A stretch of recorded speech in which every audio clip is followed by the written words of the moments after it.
Okay, welcome to day 44. I got a fishing story. Fishing stories are great. You know, I've learned so much by fishing. It's been many years since I've fished, and I need to get out and go fishing because it's a great way to relax and to really enjoy nature. But here's my fishing story. When I was a kid, growing up, my dad used to say, "Do you want to go fishing?" I'd say, "Sure." So he would wake me up Saturday morning about 5 a.m. in the morning and say, "All right, we're going to go fishing." So we would leave the house, go out front, hook up the boat to the car, which would take 15 or 20 minutes, and then we would drive hundreds of miles to a lake. And as soon as we got to the lake, they would launch the boat, and then it seemed like we would always drive the boat to the other end of the lake to go fishing. And then we'd start fishing. Now I had one pole and I had one lure. And my father had this huge tackle box, and he had several poles, and he had all these different lures that he could use. And so I would, as soon as we got there, I'd start fishing. I'd get my plug in the water, and I would start fishing. Now the key to fishing is, this is very important in a lot of different areas, the key to fishing is you gotta have your hook in the water. So if we want to be successful in any endeavor, we gotta have our hook in the water, so to speak. We gotta be there. If you want to be successful at work, you got to be there. If you want to be successful in school, you got to do your homework, you got to go to class, you got to be there. You got to have your hook in the water.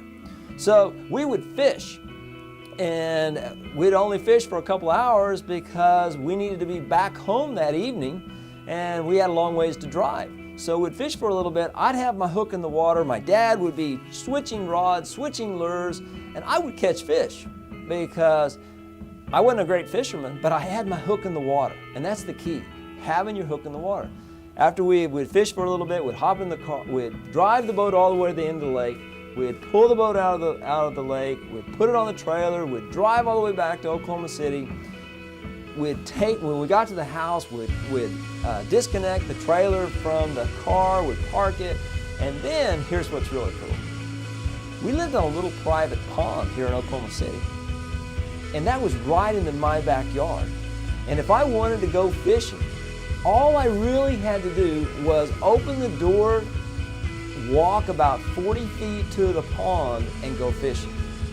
So when my dad used to say, "Do you want to go fishing?" what he really should have said, "Do you want to go traveling?" Because we spent so much time in the car and driving the boat to the other end of the lake and hooking and all that stuff, we didn't go fishing much. We did a lot of other activities. So he should have said, "Let's go traveling."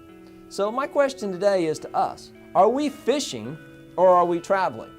Are we doing what's important today, or are we thinking about doing what's important? Or are we doing a bunch of other stuff? What are the big rocks in our lives? What are you going to get done today? What are you going to do today to make this day successful?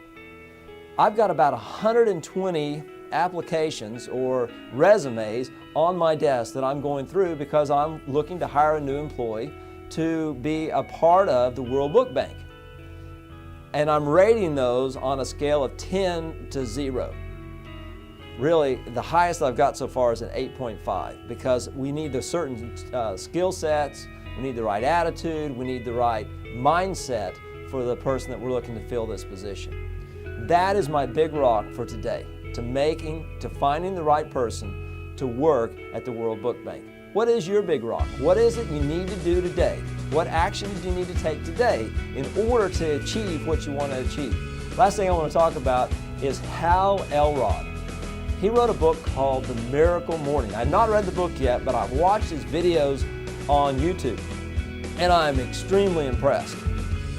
He had an accident, a car accident, a head-on collision. He was doing 70. We don't know exactly how fast the other driver was doing, head-on, and he lived through it. And then a lot of people said he'd never be able to walk again. He was able to walk again. He's got a great attitude.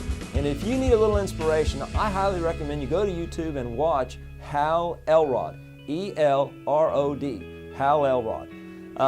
Recently, he was diagnosed with cancer, and I'm trying to find out where he is in his recovery from cancer. This guy's got such a great attitude that, I mean, he's had 3 major setbacks, 3 rock bottoms, and he's bounced back from 2 of the 3. I don't know where he is on his 3rd one, but this guy bounces back. His name is Hal Elrod. Thank you. Have a great day.